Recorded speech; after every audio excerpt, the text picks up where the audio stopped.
नमस्कार मित्रांनो, आज आपण भेट देणार आहोत श्री क्षेत्र गणपती मंदिर तरसोद येथे। चला तर मग हा मंदिराच्या भोवतालचा परिसर आहे।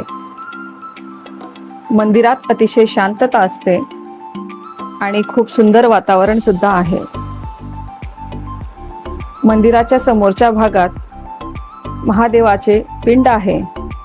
महादेवाच्या पिंडीचे दर्शन घेताना समोरील नंदीच्या मधून आपण दर्शन घ्यावे असे मी कुठेतरी ऐकले होते। चला तुम्हाला तेथूनच महादेवाचे दर्शन दाखवते।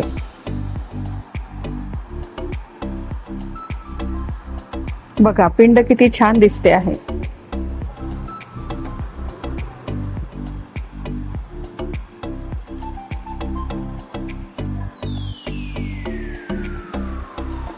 ओम नमः शिवाय।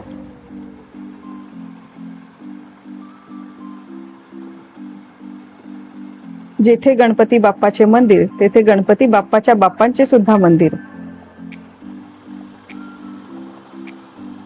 पिंडीच्या समोरच हनुमानाचे सुद्धा मंदिर आहे।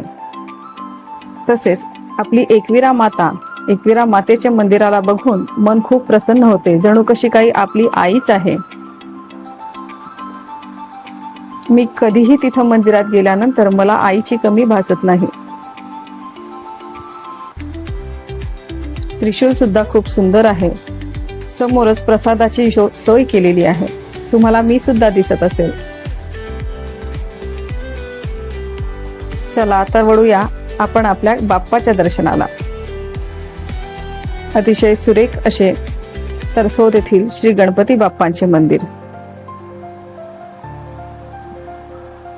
ओम गंग गणपतये नमः।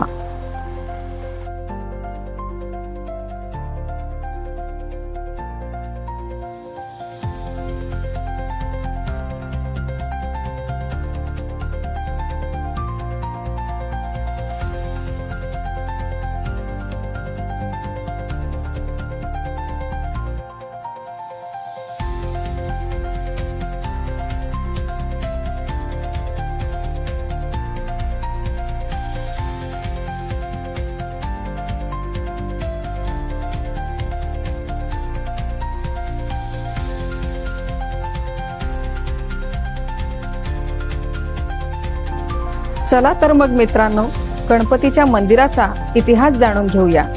हे मंदिर जळगाव पासून अवघ्या 6 किलोमीटर अंतरावर आहे। मंदिराच्या समोर बसायला व्यवस्थित जागा आहे। प्रशस्त असा एरिया आहे जिथे आपण फिरू शकतो। इथे छोटे मोठे कार्यक्रम सुद्धा होतात, लग्न साकारले जातात। त्यासाठी 5 हॉल तयार केलेले आहेत। आज आम्ही गेलो होतो तर इथं 2 ठिकाणी लग्न होती। तसेच हे मंदिर सन 1662 मध्ये मोरेश्वर हनुमंत देशमुख यांनी बांधलेले पेशवेकालीन मंदिर आहे।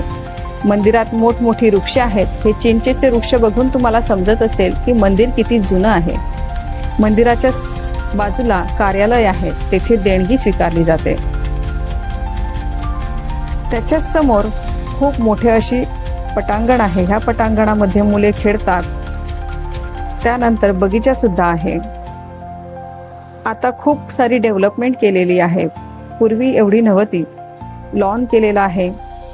पण माझी एकच विनंती आहे, इथं जो कोणी फिरायला येईल त्याने फिरताना आपला कचरा आपल्या सोबतच ठेवा। जागोजागी डस्टबिन असताना सुद्धा रस्त्यावरती मुलं कचरा टाकून देतात, तसे करू नका।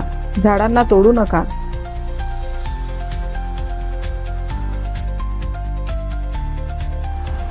मंदिराबद्दल महत्त्वाची माहिती सांगताना हे राहिलेच की मंदिर पेशवेकालीन असल्यामुळे आपले श्री छत्रपती शिवाजी महाराज बाप्पाच्या दर्शन घेऊनच कुठल्याही मोहिमेवरती जात होते। बाप्पाच्या आशीर्वादामुळे प्रत्येक मोहीम फते करत होते। ह्या मंदिराला शेगावचे गजानन महाराज, नशिराबादचे झिपरू अण्णा महाराज व गोविंद महाराज या थोर संतांची सुद्धा पादस्पर्श झालेला आहे। इथे खूप छान सुंदर अशी कर्दळीची फुलं आहेत। वेगवेगळी मुसंड्याची सुद्धा फुलं आहेत। बघून मन अतिशय प्रसन्न होऊन गेले।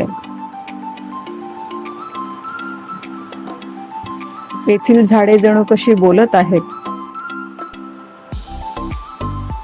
अतिशय सुंदर अशी हवा चालू असल्यामुळे येथून बाहेर निघायला मनच होत नव्हते.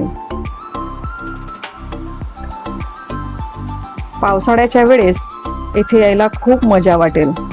मुलं तर चांगलीच गप्पांमध्ये रमलेली होती.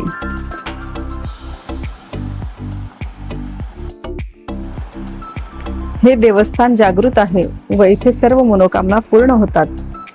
एकदा गणपती बाप्पाचे दर्शनाला अवश्य या. व्हिडिओ आवडला असेल तर लाईक व सबस्क्राईब नक्की करा. धन्यवाद.